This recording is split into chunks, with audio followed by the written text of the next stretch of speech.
So good morning mga ka-farmers. Welcome po ulit dito sa ating channel. So update ngayon mga ka-farmers sa bago kong tanim. So bali ano na to ngayon, ika 16 days na niya mga ka-farmers. Ito na po yung itsura ng ating 16 days.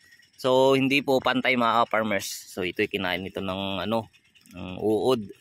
So natira pa yung kanyang puno. So nabubuhay pa siya mga ka-farmers. So, ayan. And bali mag-aabono ako ngayon mga ka-farmers, no. So bali pangatlong abono. So pangatlo na nitong apply. So ito yung abono na gamit ko. So kahapon ko pa kasi ito binabad o tinunaw. So bali ano yan, 1620 at saka urea. So yung sukatan mga farmers, ito po yung bali nagiging sukatan ko, 16 liters na tubig. So kada 16 liters mga farmers ay isang lata po ng 1620 at saka kalahating lata po ng urea. So yung application naman dito ay tigi isang lata kada puno. So bali ganito po lang karami mga farmers yung abono na ina-apply ko sa ganitong edad niya. So 16 days. So hindi po pantay, yung nga sabi, hindi pantay yung paglaki nila mga ka-farmers kasi nakadepende po tayo sa punla. So meron po kasing mga punla na maliliit at meron ding malalaki. Ayan. So magastos na tayo mga farmers sa patubig dahil sobrang init na po ngayon. So itong tanim ko ay nasa 500 plus lang to siguro. So hindi tayo makapagtanim mga farmers ng malawakan dahil sa ganitong sitwasyon ng panahon na sobrang init na. Lalo na at mahina po yung supply ng patubig ko dito. Yung talungan ko po dun sa kabila, yung dyan banda. So bali ano na yan, higit 4 months na. So isinuko na rin natin mga farmers, no, dahil so, hirap na pong suportaran ng tubig, kaya lalo na pong nagkakaedad na siya, kaya dito ulit tayo sa bata o sa bagong tanim mag-aalaga.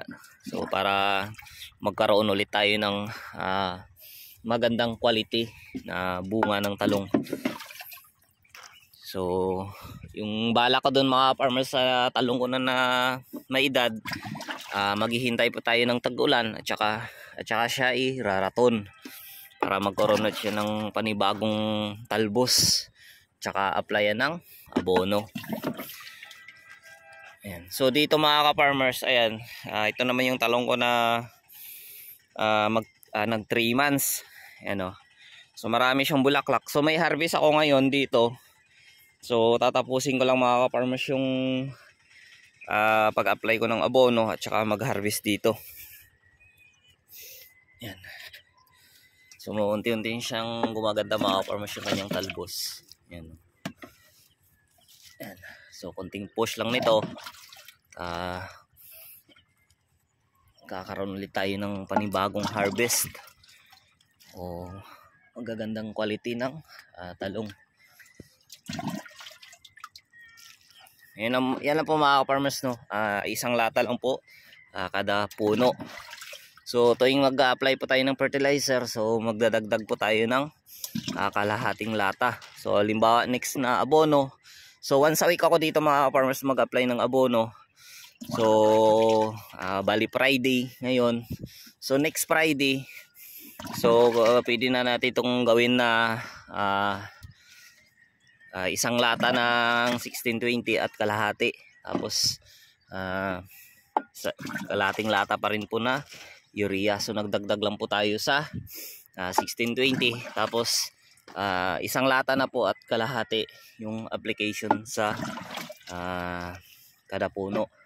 Dahil habang tumatagal ay lumalaki na po itong ating talong. And so next ko yung gagawin dito mga farmers, no, tatanggalan ko to ng damo banda malapit sa kanyang mga puno. So bali hindi pa rin naman ako dito mga-farmers nakapag-spray ng para sa uod or foliar, at saka hindi rin po ako nakapag-apply dito ng fungicide. So siguro mga next spray ko dito, so aabunuan ko na po, mag-a-apply na po ako ng fungicide. So yun lang mga ka-farmers, at tatapusin ko lang po ito, at saka para di na po ako masyadong maabutan mamaya ng sobrang init.